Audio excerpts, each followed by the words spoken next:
පට්ටම රස විදියට මාළු බාබිකියු කරමුද? හොඳට සුද්ධ කරගන්න මාළුව. අයින් කරගන්න වරල් ටික. ගහගන්න මෙන්න මේ විදියට සුපිරි කට් එකක්.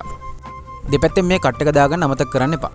ලුණු සුදු ලුණු ඉඟුරු රම්පේ කරමිච්ච මිරිස් කුඩු තුන පහ කුඩු ලුණු කුඩු නයි මිරිස් අමු මිරිස් අමු ගම් මිරිස් කොච්චි කුරුඳු වෙනසාල් කරාඹුන් නැටි සූදුරු මේ ටික ඔක්කොම අරගෙන ගලේ හොඳට අඹර ගන්න.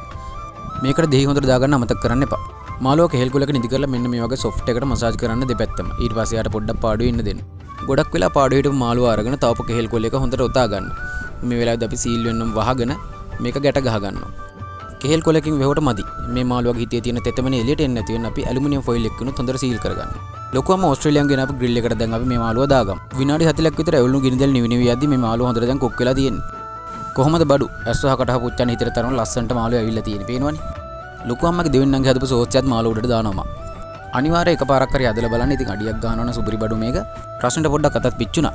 ඊළඟ වීඩියෝ එකෙන් හමු වෙමු. ගිහින් එන්න.